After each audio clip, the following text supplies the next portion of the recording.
Hello everyone, it's Rory from Pratt's Pods and I'm here to show you a very badly bodged iPad. So let me just move the camera, sorry if it's a bit jumpy. Get you a good view there of this iPad. So this is an iPad Air that's been brought in. Let me just go past the first screen because it has got a picture of someone's family on. Shouldn't be giving that out. That was very difficult to get past that. So basically we've got LCD damage here, as well as the digitizer being cracked. Home button doesn't work at all. We've also got some kind of backlight issue on the LCD, whether that's the backlight on the board, the backlight circuit on the board, or the LCD, I don't know. That can be caused by either way. You sort of have only half the LEDs seem to be illuminating there. So I'm going to start off by opening this up. I have had a little look at this, and looking at how loose that screen is, I'm not even going to bother with any heat.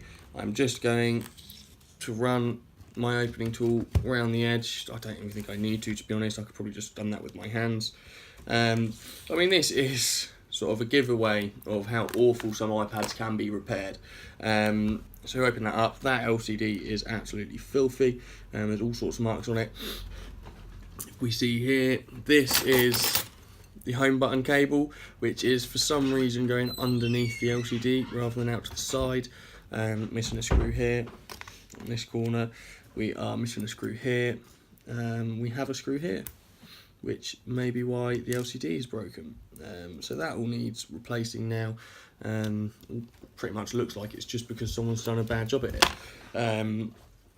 So this flex cable looks like it's been tucked around the side of the LCD rather than put along the back of the digitizer where it should be. So I'm going to get that all tidied up and I'll come back once I'm finished. Alright, so hello again everyone. So I have now sorted this iPad out. I've replaced the missing screw. I've put R adhesive. I've cleaned all around the edges here. There was old adhesive, there was the adhesive from that screen that we've just pulled off, or a little bit of it anyway. There was glass on there, so that was awful. I mean, if you don't clean these frames, you're not going to get a good stick back down there. If you've still got glass on those frames, that's going to give you problems, obviously. It's probably going to crack your screen on the smallest drop, or even just by picking it up and holding it tightly, you could drop it. So yeah, so we've had a new LCD installed.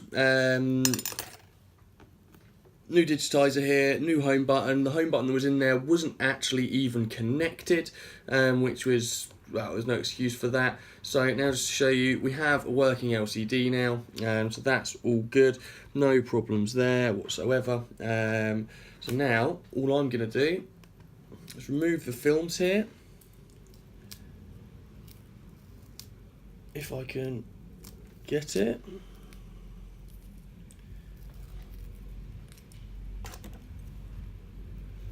Let's try that again. I'm going to go with tweezers instead of the tape this time. So, all we've got to do is remove the protective films here so you can actually see the brand new LCD on there. Get rid of these. Remove this film here so you've got a nice clean new digitizer. Check for dust just in case, I can't see any. And then, a bit of adhesive stuck on the front of the screen here. Move that so it's on the frame.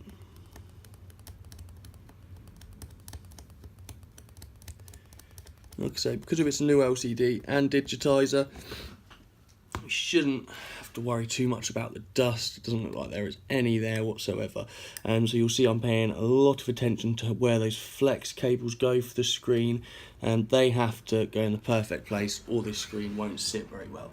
So there is, oh, there is one speck of dust. And there we go, that's much better. So that's perfect. Gonna get that seated down nicely. Make sure it all fits in there perfect. There we go. Then we'll do one last test of the screen here. Lovely. And that's great. So that's one iPad all sorted for our customer. Not a bodge job anymore. It's been corrected properly. So we will get that all sorted now, all clamped under some pressure for a few hours before the customer can collect it. So that is one bodged iPad put right by Pratt's Pods.